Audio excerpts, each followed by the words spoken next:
Hi and welcome, I'm Andy Miocha and you are watching A News. Here are the headlines. He charmed the world with his humble style and concern for the poor. Pope Francis dies at age of 88. Faithful, religious leaders and heads of states around the globe mourn the pontiff's passing. Rites and rituals set in motion as the Vatican moves towards electing a new pope.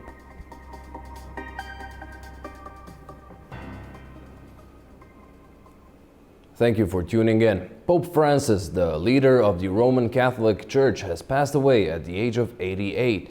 The Vatican released a solemn message praising his lifelong service and unwavering commitment to peace and the poor. After the announcement, bells rang out from the Vatican to mark the pontiff's passing. Bells sounded in St. Peter's Square at the Vatican on Monday after the passing of Pope Francis. Faithfuls from all over the world have gathered in Vatican, expressing shock and grief at the death of the first Latin American pontiff. Vatican issued a short video statement regarding Pope's death.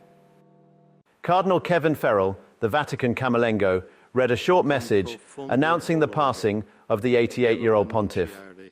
La sua vita tutta intera. His entire life was dedicated to the service of the Lord and His Church. He taught us to live the values of the gospel with fidelity, courage, and universal love, especially in favor of the poorest and marginalized. With immense gratitude for his example of a true disciple of the Lord Jesus, we commend the soul of Pope Francis to the infinite merciful love of the triune God. Pope Francis was 88 and had recently survived a serious bout of double pneumonia. Outside the Vatican, tourists and pilgrims visiting for Easter reacted with sorrow and disbelief to the news of the Pope's death. It's a great disappointment, a great loss, a man who has innovated the church and a man who has left a great mark. And his absence causes great pain. We feel very emotional, actually. We're just here for holiday, and we can't believe it's happened while we're here. You know, he was a lovely pope. We're very sad about it. I think it was a great pope. I think that every Christian people must come here to say goodbye, to farewell to him these days, and especially because he is the first person against wars. He would like the peace in the world. Pope's death came as a shock after he had been driven around St. Peter's Square in an open-air Pope-mobile to greet cheering crowds on Easter Sunday. Catholics around the world are united in grief following the death of Pope Francis. The faithful took the news of his passing with shock and disbelief. Pope Francis, who passed away on Monday at the age of 88, left a deep void in the hearts of Catholics around the world. While his death was expected after battling double pneumonia, it still shocked many, especially after he had greeted crowds just days earlier in St. Peter's Square. In Latin America, particularly in Argentina, Pope Francis's homeland, the grief is especially intense. As the first pope from the region, his death is deeply felt. Outside the Vatican, tourists reacted to the news with shock and sadness. Well, I don't live in Rome. I live in Milan, and I'm here for Easter. And I find it very significant that the Pope has died during Easter, or the Easter weekend. I'm from Argentina. The Pope is Argentinian, so it has quite a bit of significance for us. In Paris, Spain and Germany, the faithful echoed with solemn tributes. Parisians gathered as the Notre Dame bells tolled for the late pontiff. In Madrid, Catholics mourned the death of the pontiff outside the Almudena Cathedral. In the United Kingdom, at Westminster Cathedral in London, people gathered for morning prayers, reflecting on the Pope's death with deep sorrow. It's one of those things you always know where you were when you heard the news, and I had a message from my wife just saying that the Holy Father had died, and I'd actually called her just a few minutes beforehand to come and pray, but the doors were closed. Obviously the news hadn't got out until that moment, and so I turned around and came back again and just came here for morning prayer. He's a man of the people, represented the people, and the first Pope from South America, which I'm very proud of because I used to live in Brazil. In Cape Town, South Africa, residents of all backgrounds gathered outside St Mary's Catholic Cathedral to mourn the Pope's passing. It's a bit sad, especially for all those Catholics around the world. It's a sad day, and many good people are come and passed on, and we hope like the next Pope could be as good as the next and leave good examples. Nigeria's capital also expressed hope for a peaceful transition after Pope Francis's death.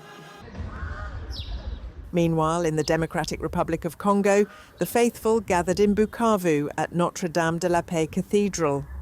As the bells tolled in remembrance, worshippers reflected on the Pope's dedication to DRC, where he was a beacon of hope for the oppressed. Across the Philippines, the only predominantly Catholic country in Asia, church services were filled with prayers for Pope Francis. Filipinos remembered his special connection to the country, especially his past visits and messages of hope.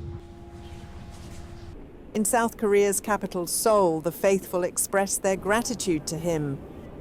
As the world reflects on Pope Francis's legacy, his contributions to the world will not be forgotten.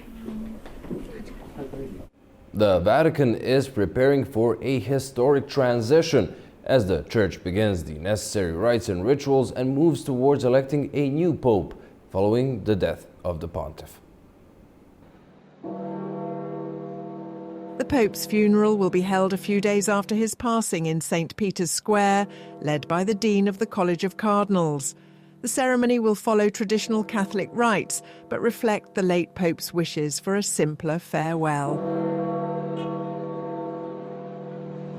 His body will remain inside a wooden coffin with the lid removed during public viewing, rather than being displayed on a raised platform. He will be buried at the Basilica of St Mary Major to be near his favourite icon of the Madonna. The coffin will include a white silk cloth, a rogito summarising his life, and commemorative coins. The Vatican will observe a 9-day mourning period, and Italy is expected to declare a national day of mourning.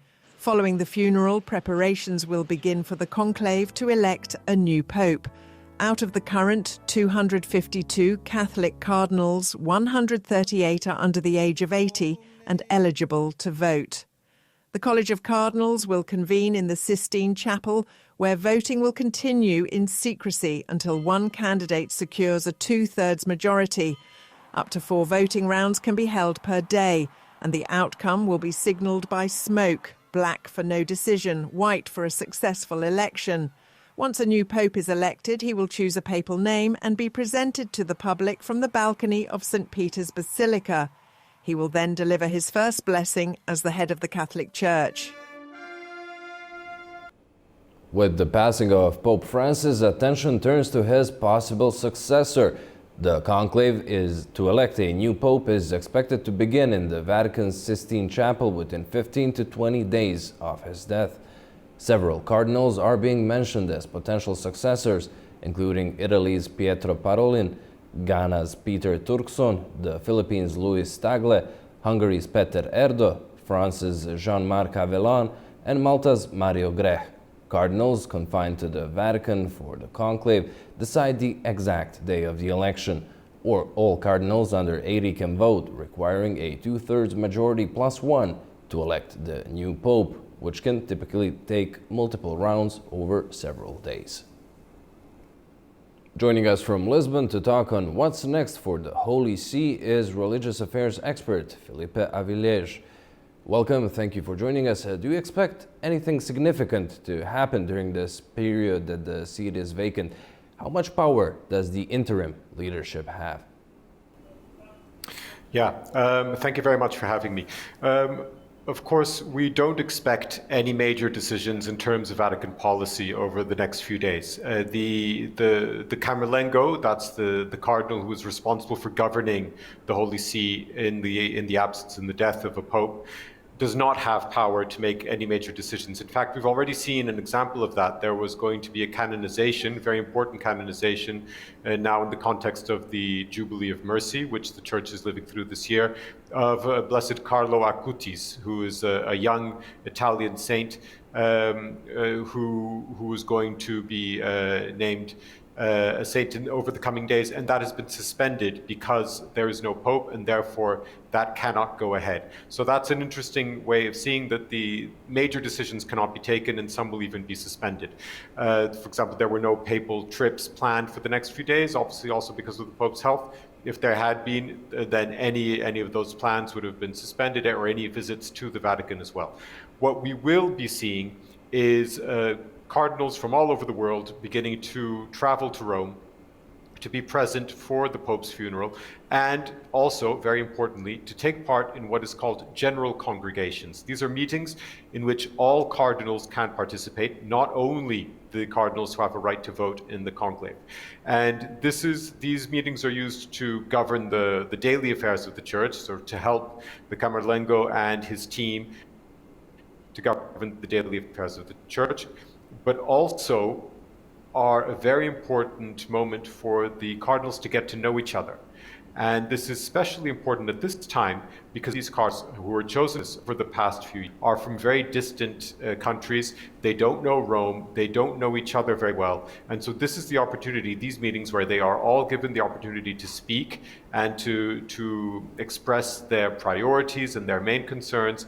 And they will be paying a lot of attention to each other and seeing, this is the man who seems to have the same opinion as I do, or he seems to express or have the ability to carry forward the reforms that we need to carry on, and so on. And so these meetings will be crucial to determining the outcome of the next conclave. As you have already mentioned, the cardinals are coming from all around the world. With Pope Francis's policy of appointing cardinals from all the parts of the globe, how would you say that could affect the conclave, the papal election? Well, it casts a certain amount of uncertainty on the process. So there's the factor that I've already mentioned, that many of these cardinals don't know each other. Many of them will come from places where they don't have much experience of being in Rome. They don't know how the system works. And so they will be very dependent on the cardinals who reside in Rome, who know the system better, to help guide them, which could also make them more prone to being influenced by cardinals who know the system better. So this is an important factor. Another important factor is that many people think that because Pope Francis named the vast majority of the cardinals who will be voting in the next conclave, that therefore it is almost guaranteed that his successor will be very much in line with what Pope Francis himself thinks and with his priorities for the Church. That is not necessarily the case. Pope Francis made it a point to name cardinals from the peripheries. So for the first time, we have cardinals from places like South Sudan, cardinals from places like Mongolia, even though the cardinal from Mongolia is Italian, he represents the Church from Mongolia. We have cardinals from very distant places, from Papua New Guinea, for example. It is very probable that many of these cardinals who come from smaller churches, from the peripheries, will in fact be more conservative leaning than Pope Francis was himself.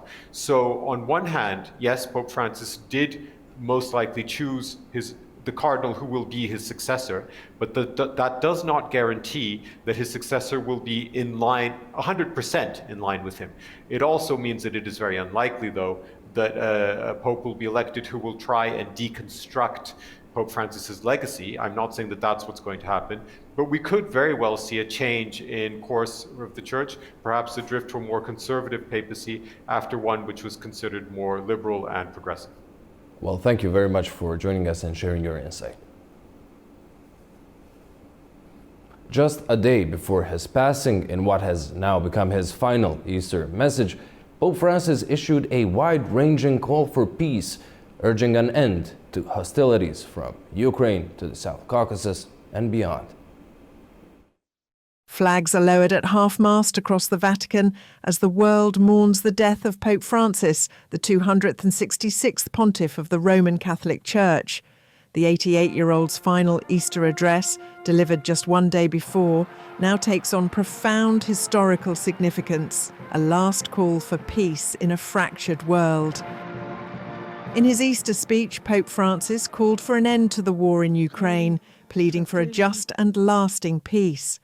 His words underscored the devastating toll of the conflict, urging global leaders to prioritise diplomacy over escalation. Turning to the South Caucasus, the Pope appealed directly to Armenia and Azerbaijan to finalise a peace agreement. In his message, he expressed hope that reconciliation would finally bring stability to the region after years of conflict and suffering. Pope Francis also addressed the deepening humanitarian crisis in Gaza. He urged a ceasefire, the release of hostages and emergency aid for civilians, while condemning the alarming resurgence of anti-Semitism worldwide. In Syria and Lebanon, the Pope's final address called for international support for Christian communities facing isolation and hardship. He warned that centuries-old traditions risk being lost in the turmoil. He drew attention to Yemen's prolonged humanitarian disaster, urging the international community to pursue solutions through constructive dialogue and to end the suffering of innocent civilians. From Sudan to the Sahel, the pontiff highlighted conflicts he said were too often ignored by the world, calling for sustained efforts to address violence, displacement and religious persecution. In one of his most urgent warnings, Francis condemned the growing global arms race.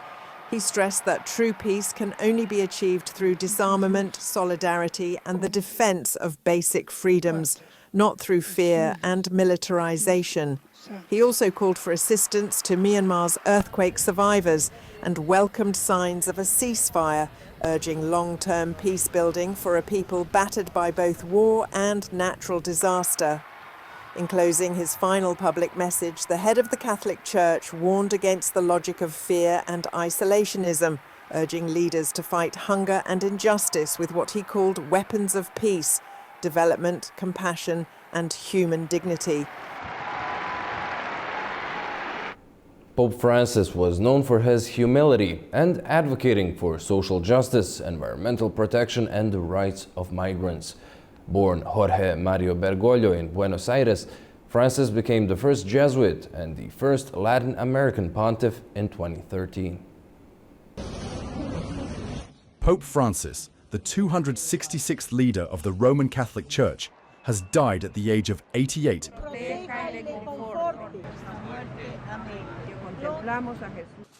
Born Jorge Mario Bergoglio on the 17th of December in 1936 in Buenos Aires, Argentina, to Italian immigrant parents, he initially pursued a career in chemistry before feeling a spiritual calling.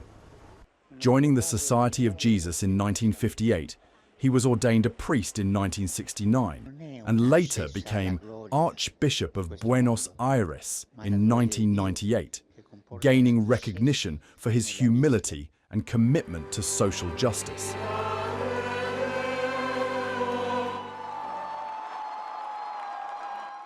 He became the Pope on the 13th of March in 2013, following the resignation of Pope Benedict XVI. It was an historic event because he became the first Jesuit and the first Latin American to lead the Catholic Church. By choosing the name Francis, he signaled a papacy dedicated to humility, service, and reform.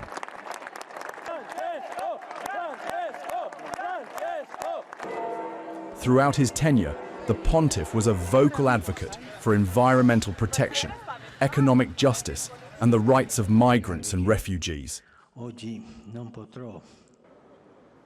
His 2015, in his formal letter to the bishops, called for urgent action against climate change, while his Fratelli Tutti translates to all brothers in English and is inspired by the teachings of St. Juan Francis of Assisi. The document emphasizes the importance of universal fraternity and social friendship. calling for a more inclusive and compassionate society. In 2020, focused on fraternity and critiqued unregulated capitalism. He reshaped the Church's leadership by appointing 111 cardinals and canonizing nearly 900 saints, including Mother Teresa and his predecessors John the 23rd, John Paul II, and Paul VI. Pope Francis's era also coincided with significant global conflicts, including wars with Russia and Ukraine, and with Israel and Hamas. These crises highlighted the urgent need for dialogue, peace, and humanitarian support, which were key themes in his papacy, as he consistently advocated for peaceful resolutions and the protection of vulnerable populations affected by these wars. His leadership was not without controversy. His progressive stance on migration, handling of clerical sexual abuse scandals, and financial reforms drew both admiration and criticism. Yet, he remained steadfast in his mission, shaping the modern Catholic Church in ways that will be felt for generations. With his passing, the College of Cardinals will now convene to elect a successor. Among the most discussed names are Cardinal Matteo Zuppi of Italy, known for his diplomatic efforts, and Cardinal Luis Antonio Tagle of the Philippines, celebrated for his pastoral work. As the world mourns the passing of Pope Francis, his legacy endures, a pope who sought to bring the Church closer to the people, advocate for the vulnerable, and challenge the status quo. While his time on earth has concluded, the impact of his papacy will resonate for years to come, setting a precedent for future leadership in the Church. In other news, U.S. Defense Secretary Pete Hegseth shared details about an imminent attack on Houthis in Yemen in March in a second group chat using the messaging app Signal that included his wife, his brother, and his personal lawyer. Multiple U.S. outlets reported, citing sources familiar with the matter. The New York Times was first to report Hegseth's sharing of the details in a second Signal group. This reportedly occurred around the same time in mid-March when key members of Donald Trump's National Security Council, including Hegseth, inadvertently shared details about the March 15th missile strike in Yemen with the editor-in-chief of The Atlantic. At least 12 people have been killed and 30 others wounded in a U.S. airstrike on Yemen's capital, the Houthi rebels have said. The U.S. Military Central Command declined to answer questions about the strike or discuss civilian casualties from its campaign. The Houthis described the strike as hitting the Farwa neighborhood market in Sana's Shub district. That area has been targeted before by U.S. forces. U.S. Special Envoy to Russia and Ukraine Keith Kellogg said NATO membership for Ukraine is, quote, off the table. Speaking to Fox News, Kellogg also said that a minerals deal was part of the solution for a comprehensive ceasefire and permanent peace deal. He announced that a U.S. team will be in London this week to, quote, lock down a potential ceasefire. A 30-hour Easter ceasefire declared by Russian President Vladimir Putin has ended, with both Moscow and Kyiv accusing each other of thousands of violations. Ukrainian President Volodymyr Zelensky said Russian forces broke the truce nearly 3,000 times on Sunday, while Russia claims it repelled Ukrainian assaults and drone attacks.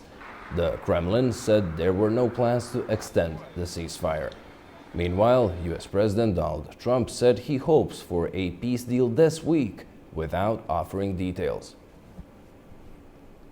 A new round of indirect U.S.-Iran nuclear talks, this time on an expert level, is set for Wednesday in Oman. Iran's foreign ministry said that parties are currently developing general principles for conducting the talks.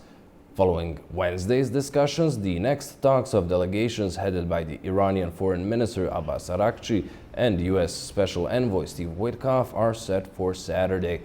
The Omani Foreign Ministry said after the second round of talks in Rome that the two sides were discussing a deal that would allow Iran to retain the opportunity to develop peaceful nuclear energy.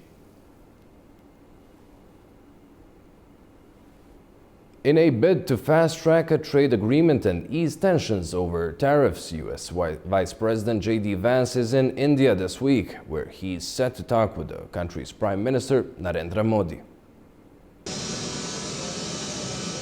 U.S. Vice President J.D. Vance began a 4-day visit to India on Monday. He'll be holding talks with Prime Minister Narendra Modi as both sides push to finalize an early trade deal and deepen ties under the Trump administration. The visit comes as India seeks to avoid steep U.S. tax hikes by accelerating negotiations on a bilateral agreement. It focuses on fair trade and defense cooperation. They're expected to review progress on this agenda, which was set earlier this year. Meanwhile, India has reportedly signaled its willingness to reduce tariffs on more than half of its $41.8 billion worth of U.S. imports as part of the proposed deal. Vance will also be visiting the Taj Mahal and attending a wedding in Jaipur with his family. His wife, Usha, is of Indian heritage. The trip comes after the vice president made a stop in Rome, where he met with Pope Francis on Easter Sunday. Meanwhile, Indian Finance Minister Nirmala Sitharaman is in the US for a 4-day trip with meetings set with the International Monetary Fund and the World Bank, as well as G20 finance talks. Sitharaman says India aims to conclude the first phase of this trade pact with the United States by the autumn. And India's chief trade negotiator Rajesh Agrawal will travel to Washington on Wednesday for a 3-day trip, as both sides work towards a deal within the 90-day pause on tariff hikes announced by President Donald Trump a week ago.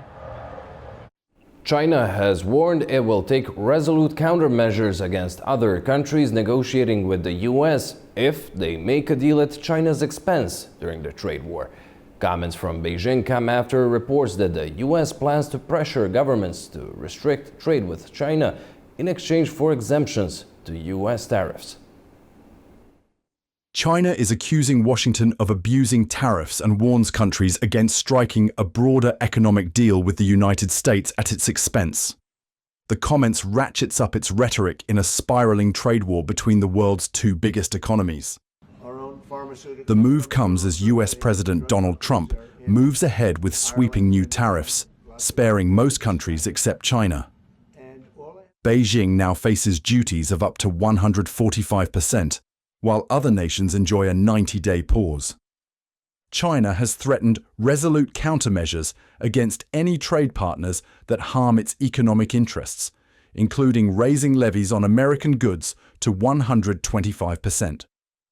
The country also plans to convene an informal United Nations Security Council meeting this week, claiming America is using trade as a weapon and its impact on global development efforts. Meanwhile, Washington continues negotiations with a growing list of trade partners. Japan, South Korea, and Indonesia are among those exploring deals, some reportedly considering increased US imports and a shift away from Chinese goods. President Trump argues that the tax hikes will help revive US manufacturing, raise government revenue, and boost domestic consumption. But economists warn that undoing decades of global supply chain integration will take time and could expose global markets to short-term volatility.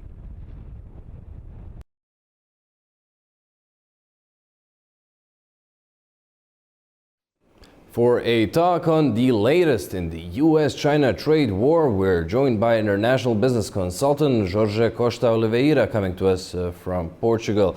Welcome, thank you for joining us. Now, China is warning third countries not to agree to deals with the US that will be damaging for their trade relationship with Beijing. Do you think that an exemption from US tariffs would be a strong enough incentive for some countries to curb their trade with China or impose restrictions? It's going to happen. I would say that at this stage we're going to hear conflicting messages from both sides, but what is really worrying is that we don't hear of any intent on direct talks between the US and China. And the most important thing at this stage is not to lose mind or not to lose the focus that although currently what is in the table are threats of high tariffs, in reality, when you look at the speech of Trump's main economic advisor, Stephen Miran, what he's saying has nothing to do with imposition of tariffs, but rather on putting other countries to pay tribute for enjoying two important public goods that America provides, both in terms of global security and in terms of the role of the dollar and the US treasuries as the main source that oils the trade, international trade. So I believe that what we are seeing currently is under the screen of tariffs is merely a part of the reality of what is really on the table. But if it is possible to realize that the US may ask Europe or Japan or India for significant compensations or tribute of some kind in order to offset relevant tariffs, I don't think that is going to work with China. And that is a very big difference. You've touched upon the lack of direct talks. Trump earlier said that China has reached out following the latest tariffs, and he expressed optimism a deal can be made. In your mind, what will it take for this standoff to be resolved? With China, I don't think I don't think anyone can reasonably see any light at the end of the tunnel. The tariffs are huge. And unlike the other countries, where you have Damocles sword upon each country, but with a delay of 90 days that can be extended, as it was in the case of Canada and Mexico. And therefore, there is time to prepare a negotiation and to try to understand what kind of compensation or strategies can be established between the two sides. In the case of China, the tariffs are being implemented, and this is going to really have a significant impact in Chinese exports. And the Chinese export sector currently is one of the main drivers, if not the most important driver, on China's growth.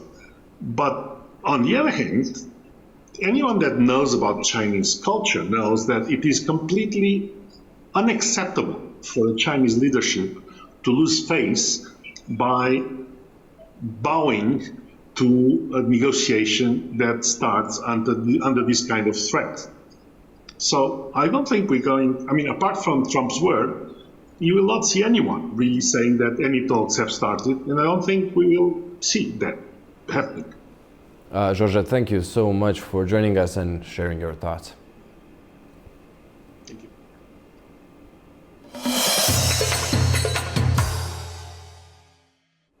Turkish Foreign Minister Hakan Fidan met with his Algerian counterpart Ahmed Attaf during his official visit to Algiers. To further strengthen bilateral ties, Fidan is expected to co-chair the third meeting of the Turkey-Algeria Joint Planning Group with Attaf.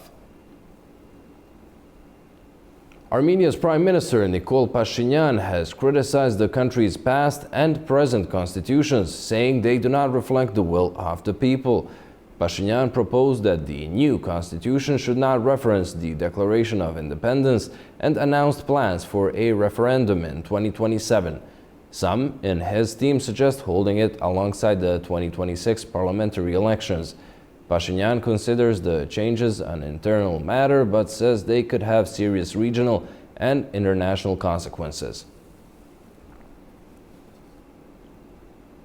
Easter and Passover were observed in Azerbaijan, with Orthodox Christians, Catholics, and Jews celebrating their holidays side by side.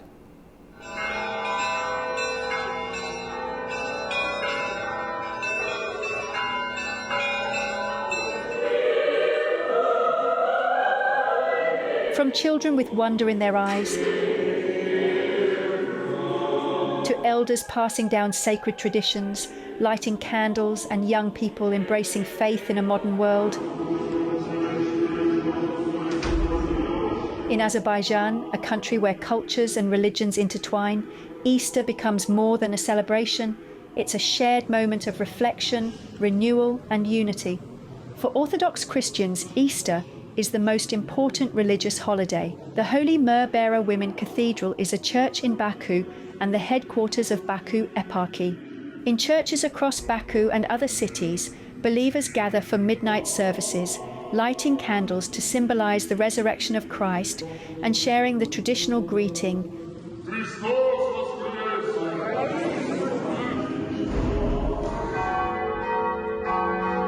Azerbaijan's small but vibrant Catholic community, centered at the Church of the Immaculate Conception in Baku, also marks the resurrection of Jesus with solemn masses, prayer, and community gatherings.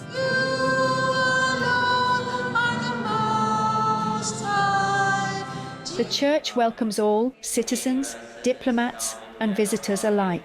Through our Lord Jesus Christ, your Son, who lives and reigns with you in the unity of the Holy Spirit, one God forever and ever. Amen.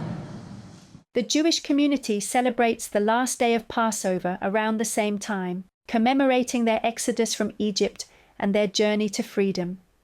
Synagogues in Baku and Kuba host Seder meals, where families retell the story of liberation. Imagine this. We have been on this land for over 25 centuries, yet we have not only preserved our national and spiritual values and our centuries-old traditions, but we have also enriched them. Pesach is also a celebration of spring, and as a spring holiday, it is also a symbol of people's faith in the Almighty. In Azerbaijan, we freely practice our beliefs and offer our prayers to God. It is also a festival of happiness. We have cherished this holiday throughout the centuries, just like all our other celebrations, because it represents freedom. Azerbaijan prides itself on being a secular nation where religious tolerance is more than a principle, it's a way of life.